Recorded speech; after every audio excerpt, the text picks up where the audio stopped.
Paradoks produktivitas dapat didefinisikan sebagai perbedaan antara harapan output yang dihasilkan dari tindakan investasi dengan realitasnya. Eric mencatat kontradiksi nyata antara kemajuan luar biasa dalam kemampuan komputer dan pertumbuhan produktivitas yang relatif lambat pada tingkat ekonomi secara keseluruhan. Kecepatan komputer kita semakin tinggi, bahwa kita akan memiliki sebuah peningkatan kemajuan yang setara dalam produktivitas. Eric berpendapat bahwa meskipun tampaknya tidak ada korelasi langsung terukur antara perbaikan TI dan perbaikan dalam output. Ini berarti bahwa banyaknya investasi di bidang TI tidak akan berdampak langsung terhadap dan bahkan kualitas output.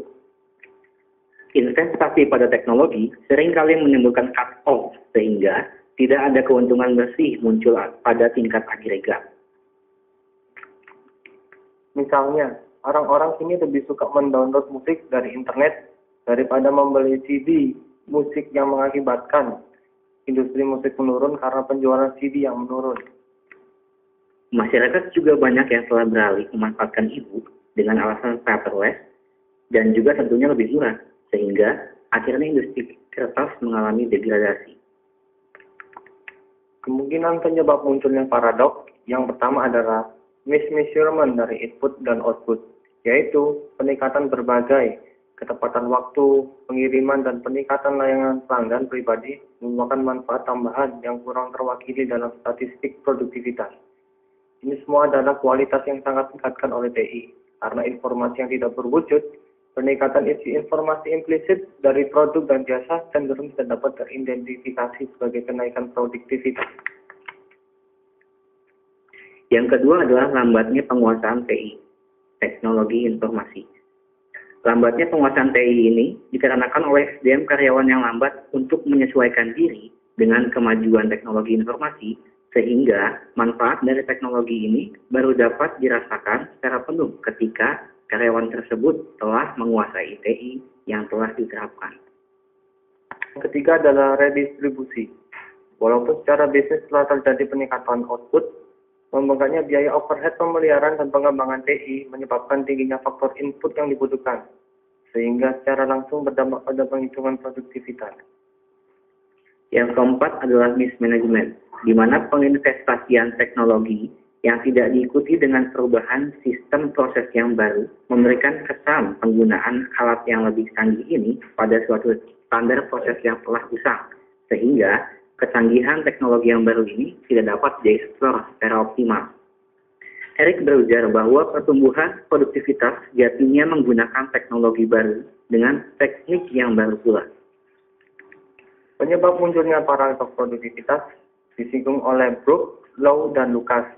Yang pertama adalah investasi TI tidak dimanfaatkan dengan baik dan benar. Misalnya, karyawan makan waktu dengan komputer untuk hal-hal yang tidak relevan dengan pekerjaan atau karena kapasitas komputasi yang tidak sesuai dengan kebutuhan. Yang kedua adalah masih terjadi ketidakefisienan dalam aktivitas yang tidak dapat dikomputerisasikan. Meski komputer sudah dapat menghemat waktu dan dapat fungsi organisasi, namun dalam aktivitas lain yang tidak dapat dikomputerisasikan masih terjadi ketidakefisienan. Padahal kinerja perusahaan secara keseluruhan tidak dapat dinilai sepotong-sepotong. Yang ketiga, membutuhkan waktu yang cukup lama untuk mempelajari dan terbiasa dengan TI. Masih diperlukan waktu yang relatif cukup lama untuk mempelajari dan terbiasa dengan teknologi yang baru, hingga mencapai level yang mencukupi guna mendukung produktivitas. Yang terakhir yaitu keempat, masalah pengukuran.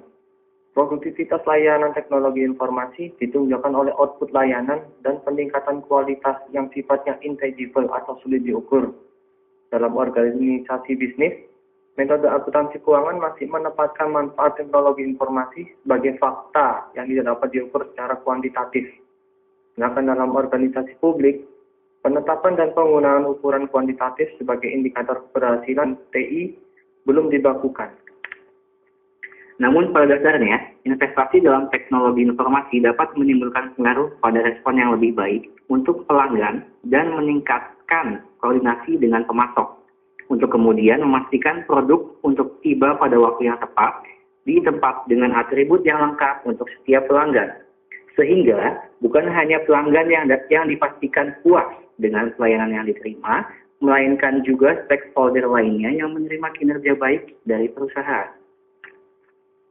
Pada kenyataannya, cukup banyak manajemen yang tidak peduli dengan anak, karena mereka yakin betul bahwa tidak ada perusahaan yang bisa bertahan dewasa ini tanpa melibatkan teknologi informasi.